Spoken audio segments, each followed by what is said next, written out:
Ekonomi makro 2025, 2026 dijaga stabil, pertumbuhan ekonomi 5,4. Ini asumsi APBN ya. Ya. Oh, 5,4, cuma 5,4. Supaya bisa lebih tinggi Oh, lagi. supaya lebih tinggi lagi. Dia penakut, Pak. Tapi kita harapkan lebih tinggi dari ini. Inflasi stabil 2,5%, suku bunga ini juga lebih rendah, mestinya 6,9%, nilai tukar 16.500. Ini ya, Sepatu. kalau ekonomi kita tumbuh dengan bagus, asing pasti masuk ke sini, investasi asing pasti masuk ke sini. Rupiah pasti akan menguat dengan signifikan. Jadi bapak-bapak, ibu-ibu jangan pegang dolar sekarang. Sekarang jual aja. Begitu ekonomi jalan, ini menguat dengan signifikan. Lo jual dolar lo ya, lo jual dolar lo ya. Gak punya lo, bohong lo. Jadi harga minyak kita prediksi 70, lifting minyak di 610, lifting gas di 984. Mungkin itu bagian dari presentasi saya sedikit. Mungkin saya bisa singgung jawab sedikit ya pertanyaan Bapak Ibu tadi. Apa tadi? 38 gitu Pak, pinjaman daerah tadi.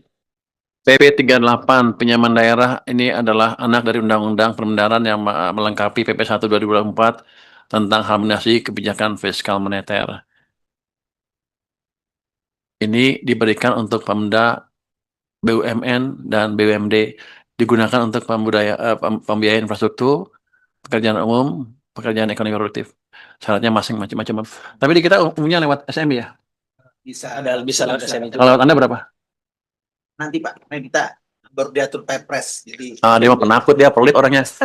Gini, saya kemarin ke PT SMI, saya tanya, dia bilang banyak yang program-program yang bagus dengan daerah, dengan daerah untuk membangun tuh. Saya tanya ke mereka, berapa sih yang Anda salurkan sekarang? Kalau nggak salah baru 3 triliun ke daerah. Kalau nggak, jadi 3 triliun. Oh, kalau minta bunga berapa? Pak, kalau bisa kasih 0,2% dari instead of 2 ya. Oh, dia udah cengir-cengir tuh. Kalau 0,2, 0,5, 0,2. 0,5. Oh, 0,2, 0,5. Dia udah benar udah marah-marah tuh. Oh, duit gue jangan dipakai. Kan gini,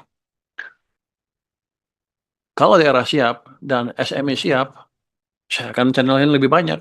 Kan nggak hilang banyak kan, cuma ada itu aja kan. Saya bilang, oke, saya kasih 0,5, bisa nggak kamu serap 6 triliun dalam waktu dekat? Dia bilang, mungkin 3 bisa untuk triwulan keempat. Jadi saya akan galakkan itu yang itu.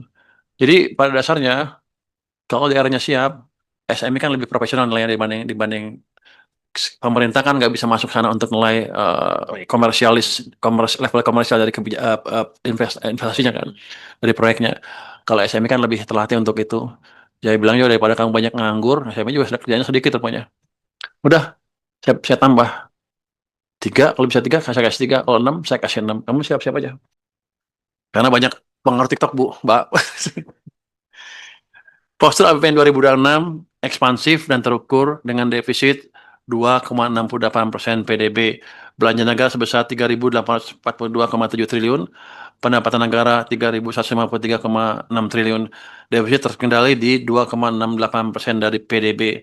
Jadi walaupun orang banyak ribut, saya jaga di sana, pembiayaan kita prudent, inovatif, dan sustainable. Dengan standar apapun di dunia, kita masih